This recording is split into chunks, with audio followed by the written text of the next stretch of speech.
Hi, and welcome to Two Tired Teachers. Today we want to talk to you about parks that we choose not to go to. We show you a lot of them that we go to, but there's some that we don't, and realize that it would probably be a good idea for us to let you know why. That there are parks we don't go to and why. This is one of the parks we chose not to go to. Most of our Texas state parks are reasonably priced. This one is, but it's not as reasonably priced as some of the others. Most of them run between $18 to $20, $22. A few as little as $14. This one, because of the size of the RV. it's only a 27-foot fifth wheel, but to get in, we have to stay in one of their premium sites. It's $25 a night. And their webpage said the water was non-potable, that the sodium content was too high. Well, we had a lot of choices of places that were less than $25 a night that had potable water. And so we chose not to come here. But we wanted a short trip right now. And so I called. The person I talked to, the ranger, said, no, the water's potable. I said, you can drink it. Yes. Sharon later asked about it. And they said that it had been fixed for a couple of years, but that the state of Texas was slow about removing the alert. The alert was down, but it was still on their webpage. But we do want to talk about those alerts. That is one.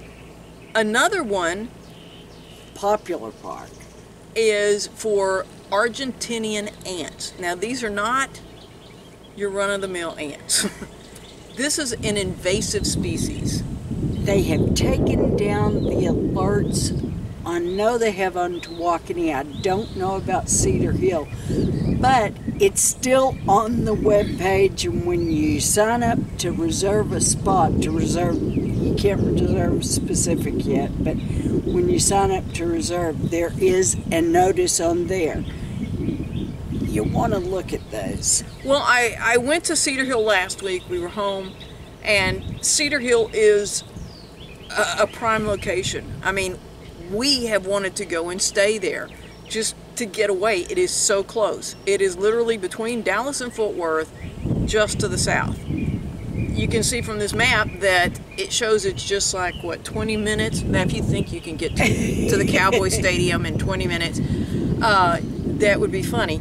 But it is close. It's the closest park you're going to find other than a RV resort for a cowboy game, ranger game, something like that. So it's prime location, and they're beautiful campsites. Yes. You are literally in the middle of a huge metropolitan area, but when you get to the park, you're in nature. Secluded sites. It's just a beautiful park. So I went over last week, and as I went in, I asked the ranger, I said, well, how are your ants? And she said, oh, they're pretty bad. And then we started talking, and she said, you can treat. And she said that she lives there and has lived there for 3 months, and she's had no trouble. And she said, but people sometimes don't take us seriously about that. And so, because I have the park pass, I can go in for free, and just went and looked around, and you can see people had treated. You can see where their tires are, where their landing gear is. Seven dust, or other kinds of ant bait. You can treat as aggressively as you want. But she said as long as the people treat, they're not going to have a problem, but they forget about limbs sometimes touching the roof. Well, that's going to be a highway for those ants. So those are a couple of things about the Texas parks that alert will be up at the top. It's going to tell you, read more, and do read more. And if you have any questions, call that particular park and ask them. They're used to it. And they're going to be honest with you. They're going to let you know if there are problems. Yes. Now, another thing, and it's not an alert, but on Texas parks, if you go on and read down things to do,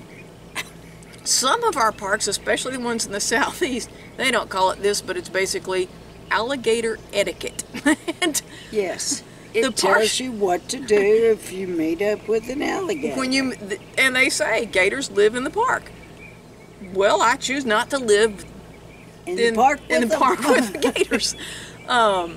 because that's just, you know, it talks about pets, what to do with pets and etc. And so that means that we're not going to the southeast section of Texas. Fairfield's as far south as we're going, Mission Tejas, because we don't want to park with gators. They're further inland than you would think. I mean, further inland, they're not going to say you're guaranteed to see one, but they almost guarantee in some points you're sure to see a gator here. And so that's, we choose not to go to those parks.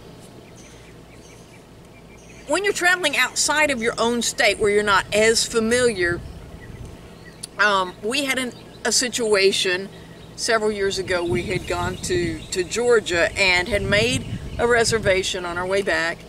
And as we're sitting in Georgia looking at the park that we had a reservation at for our one-night stopover there, we read some reviews on TripAdvisor. And I've just taken the liberty to go recently and look at some of the quotes from reviews. And I don't know, one of my favorites was, if you could just get past the smell. I don't think I'm going to sleep real well when all I'm doing is trying to get past the smell. Or what was the other one? Next time I'll stay in a Walmart parking lot. And one of the problems was you look at the overall rating and it's good. They have great amenities. Because the park does have a lot of great stuff, and that's what everybody says. Oh, and then I think the third thing wrong with that park was, once you're inside, you're safe. It's just you're driving through a really sketchy place to get there. So after having read the reviews, we decided to take the loss. We figured it was worth the $20 that we had paid to reserve that site and stay somewhere that didn't smell, that was safe. Yeah. That had giant mosquitoes. We stayed in Mississippi, but we're from Texas. We knew what to do with mosquitoes. Yes. We were okay with that. And then just a few weeks ago, we were in New Mexico and got to the park, had planned to stay there for 2 nights. The first night, they started having real issues with their electricity. Yes. And people losing appliances and not good. We were just north of Las Cruces, and they were waiting for somebody to come from El Paso to fix their electricity. And yeah, so we just decided that first night, it had been cloudy all day. It was okay to sleep with just fans, but it was so sunny that next day. We decided, yes, let's just pack up and head to the next park. And they were really good because it was something wrong with that park about giving us a refund, and we were able to use it at the next park we went to. But just so you know, sometimes there are situations where many of which you can check out beforehand and be prepared and know. But twice, I think, we have bitten the bullet on a park and taken the hit. And it's worked out well both times for us, but we like not to do that.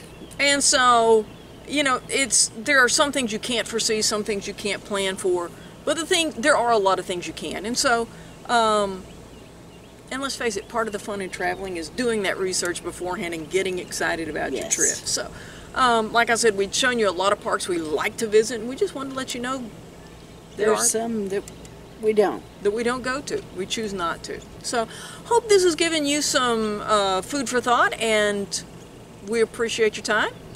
Thanks for watching Two Tired Teachers.